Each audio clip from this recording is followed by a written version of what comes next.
details in the investigation of University of Pittsburgh student Sudiksha Konanki, who vanished in the Dominican Republic 10 days ago while on spring break. Newly released pictures show the flip-flops and sarong-style cover-up found in a lounge chair in Punta Cana. Yesterday, the last person to be seen with her, Joshua Riibe, was interviewed for at least the fourth time, this time by the country's attorney general.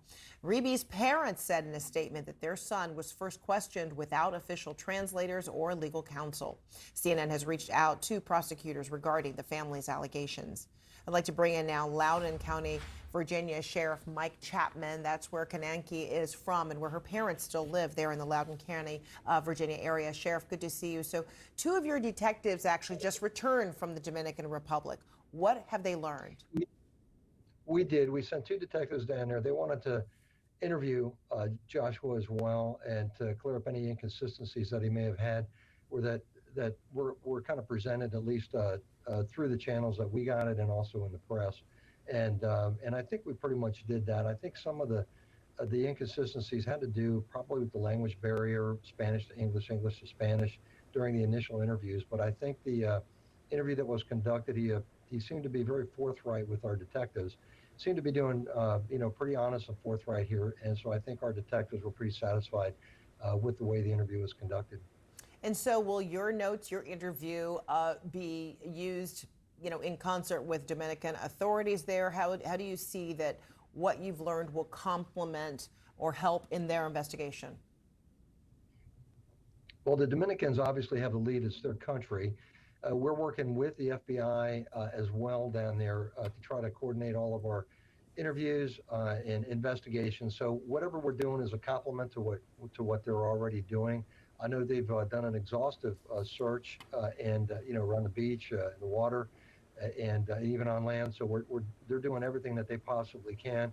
We're still working very closely with them and certainly working with the family here. I mean, it's just such a tragic situation for the family. Last night we had our victim assistance unit go out and meet with the family as well to make sure that they're getting all the resources and the counseling that they need, that they could use to try to help get through this. Very, very difficult, and we really feel for them, and we want to make sure that no stone is left unturned, that we don't leave anything on the cutting room floor, that we're doing everything in our power to make sure that we get to the bottom of this and working very closely with our counterparts. So based on the information that your team was able to grasp from the interviews, from your probing there, is it looking like a drowning? Are you able to say, does it seem like something else? I mean, what are you leaning towards?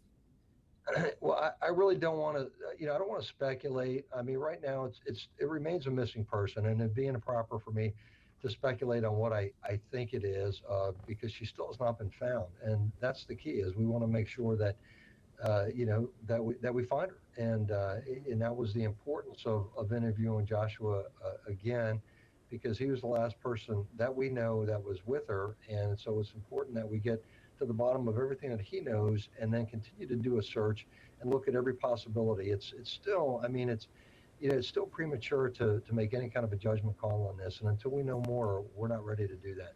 Are there any inconsistencies based on your interview with him and any kind of physical evidence? We did show the picture of, some of her belongings. You see the surveillance video right now of their interaction. What, if any, inconsistencies are there? I don't see any inconsistencies with certainly what he said. I mean, there's a lot to pull together. I mean, you have several people that had gone on the beach that were there on the beach with him. A couple left, and there was 4 remaining, then 2 remaining. So we've kind of worked through all that. As far as the items that were left, that's pretty consistent with what you would think folks visiting the beach might leave behind.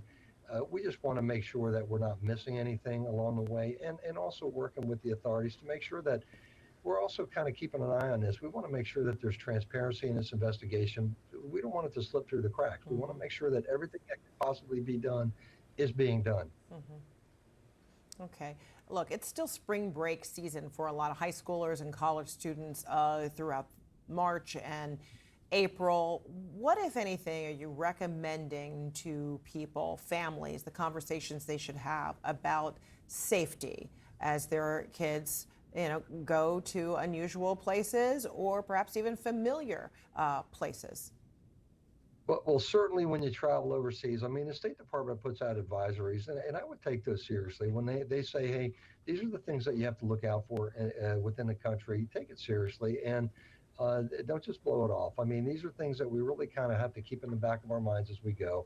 And you also have to remember when you're traveling to these foreign countries, they are foreign countries, and it may seem very Americanized when you get to a resort. But the fact of the matter is that we don't have any control over what goes on in those countries. They're foreign countries, and so all we can do is work the best that we can with them.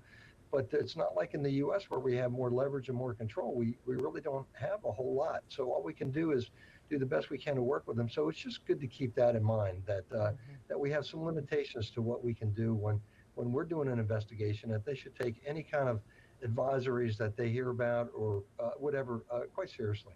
Yeah. Loudoun County, Virginia Sheriff Michael Chapman, thanks for your time. Appreciate it. Thank you. Appreciate it.